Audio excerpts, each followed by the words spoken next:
ایک ایسا بچہ جسے دشمن قبیلے نے اغوا کر لیا، پھر اسے غلام بنا کر وسطی ایشیا کی غلام منڈیوں میں بیچ دیا گیا۔ کسی کو یہ اندازہ بھی نہیں تھا کہ یہی غلام ایک دن ہندوستان کی سب سے طاقتور سلطنت کا حکمران بن جائے گا۔ یہ کہانی ہے غیاث الدین بلبن کی، ایک ایسے شخص کی جس نے غلامی سے اٹھ کر سلطنت دہلی کے تخت تک کا سفر کیا۔ لیکن سوال یہ ہے کہ ایک غلام آخر سلطان کیسے بن گیا، اور اس نے اقتدار میں آ کر ایسی کون سی پالیسیاں اپنائیں جنہوں نے پورے ہندوستان کی سیاست ہی بدل کر رکھ دی۔ آج کی اس ویڈیو میں ہم اسی حیران کن اور تاریخی کہانی کا تجزیہ کریں گے۔ 13ویں صدی کے شروع میں وسطی ایشیا کے ترک علاقوں میں ایک لڑکا پیدا ہوا۔ اس کا تعلق ترک قبیلے ایلبری سے تھا، لیکن اس وقت ایک بڑا خطرہ پورے علاقے پر منڈلا رہا تھا۔ یہ خطرہ تھا چنگیز خان کی منگول فوجوں کا۔ منگول حملوں کے دوران ہزاروں لوگوں کو قیدی بنایا گیا۔ اسی دوران اس ترک لڑکے کو بھی گرفتار کر لیا گیا، پھر اسے غلام بنا کر بغداد اور وسطی ایشیا کی غلام منڈیوں میں بیچ دیا گیا۔ یہ لڑکا بعد میں تاریخ میں غیاث الدین بلبن کے نام سے مشہور ہوا۔ کچھ عرصہ بعد اسے خرید کر ہندوستان لایا گیا اور اسے سلطنت دہلی کے طاقتور سلطان التمش کے دربار میں پیش کیا گیا۔ التمش نے اس لڑکے کی ذہانت اور قابلیت کو فوراً پہچان لیا، اس لیے انہوں نے اسے 40 خاص غلاموں کے گروہ میں شامل کر لیا۔ یہ گروہ تاریخ میں چہلگانی یا ترک امراء کا حلقہ کے نام سے جانا جاتا ہے۔ یہی وہ جگہ تھی جہاں بلبن نے سیاست، جنگی حکمت عملی اور درباری نظام سیکھا۔ وقت کے ساتھ بلبن کی قابلیت سب پر واضح ہونے لگی۔ وہ ایک بہترین سپاہی بھی تھا اور ایک انتہائی چالاک سیاستدان بھی۔ اسی وجہ سے وہ آہستہ آہستہ دربار میں طاقتور ہوتا گیا۔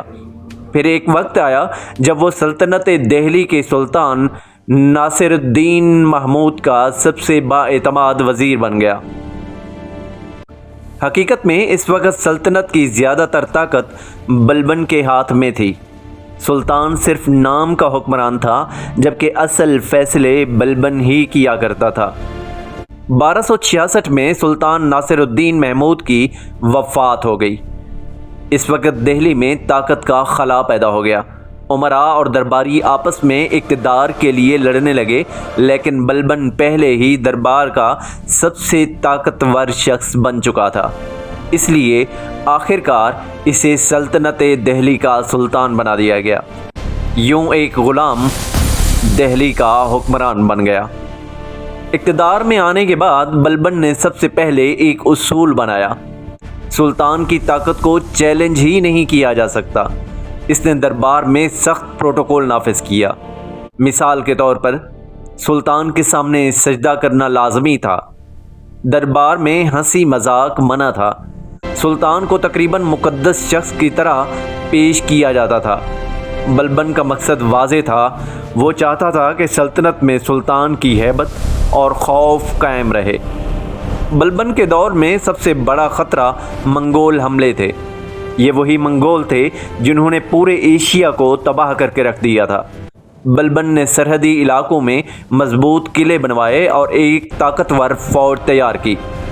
اس سخت دفاعی حکمت عملی کی وجہ سے منگولوں کو ہندوستان میں داخل ہونا انتہائی مشکل ہو گیا۔ بلبن کے دور میں کئی علاقوں میں بغاوتیں ہو رہی تھیں، خاص طور پر میوات اور دواب کے علاقوں میں ڈاکو اور باغی طاقتور ہو چکے تھے۔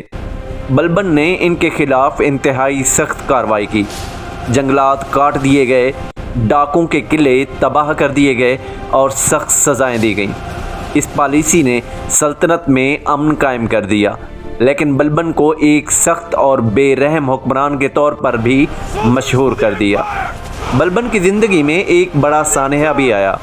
اس کا سب سے قابل بیٹا شہزادہ محمد منگولوں کے خلاف جنگ میں مارا گیا۔ یہ واقعہ بلبن کے لیے بہت بڑا صدمہ تھا۔ تاریخ بتاتی ہے کہ اس کے بعد بلبن کبھی پہلے جیسا نہیں رہا۔ 1287 میں بلبن کا انتقال ہو گیا۔ اس کے بعد سلطنت کمزور ہونے لگی۔ چند سال بعد جلال الدین فیروز خلجی نے اقتدار سنبھالا اور خلجی خاندان کی حکومت شروع ہو گئی۔ تاریخ دانوں کے مطابق بلبن کی سب سے بڑی کامیابی یہ تھی کہ اس نے سلطنت دہلی کو انتشار سے بچایا۔ اگر وہ سخت فیصلے نہ کرتا تو ممکن تھا کہ سلطنت ٹوٹ جاتی۔ اس نے مرکزی حکومت کو مضبوط کیا، منگول حملوں کو روکا، سلطنت میں نظم و ضبط قائم کیا۔ اسی وجہ سے بہت سے مورخین بلبن کو سلطنت دہلی کا سب سے مضبوط منتظم حکمران قرار دیتے ہیں۔ تاریخ ہمیں ایک حیران کن سبق دیتی ہے۔ ایک غلام جسے کبھی غلام منڈی میں بیچا گیا تھا، وہی شخص ایک دن سلطنت دہلی کا سلطان بن گیا۔ لیکن سوال آج بھی باقی ہے، کیا بلبن ایک عظیم حکمران تھا یا ایک سخت اور خوف پر مبنی نظام قائم کرنے والا بادشاہ؟ اپنی رائے کمنٹ سیکشن میں ضرور بتائیے گا اور چینل کو سبسکرائب کر دیجیے۔